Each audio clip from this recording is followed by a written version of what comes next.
This form of illegal gambling was accepted in black communities as an alternative economic system.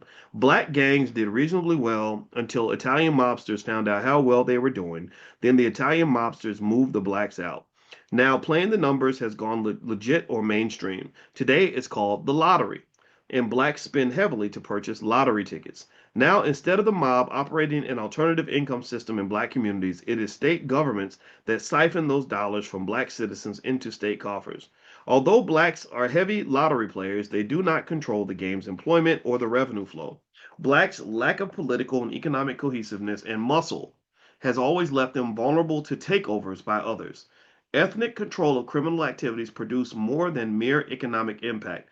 It gave them greater control over their culture, employment opportunities, political clout, as well as social mobility and acceptance. There was an aura of acceptance for the Irish, Jews, and Italians when they participated in organized crime. The gang communities created economic and political opportunities. The communities accepted them as and their gifts. This leads to something that is really important for you to understand. If you go into business, I'll explain it like this. I was watching this this poor girl on TikTok. She looked like she was in her 20s and she was very sad. And the reason she was sad is because her business, she started a business making pimple patches.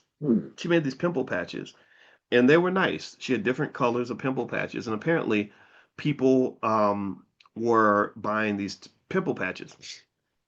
And the reason she was sad is because for whatever reason she was being sued by a business that was, giving her the business and forcing her out of business.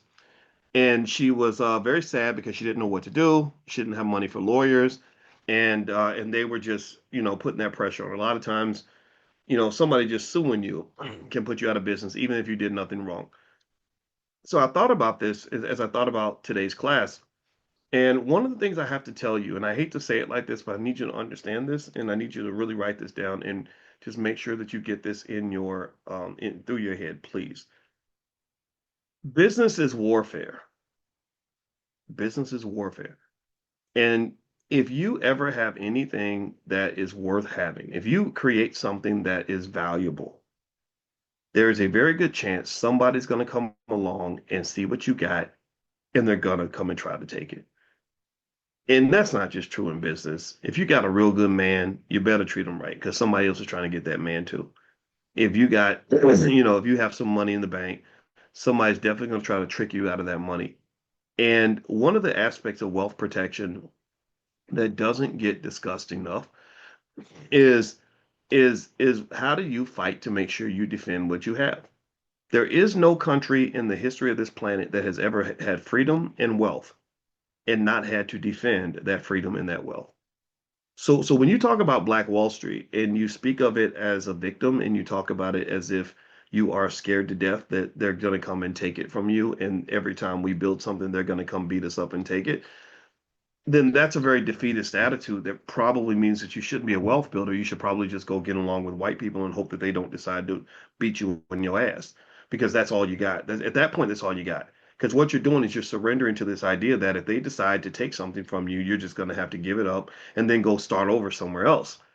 Or you could take another approach where you are thinking very defensively about everything that you build. You're thinking in terms of having the plan A, the plan B, the plan C, the plan D, the plan E, all the contingencies in place. This is just generally true in business. Things like diversification that people don't talk about. They don't think about this.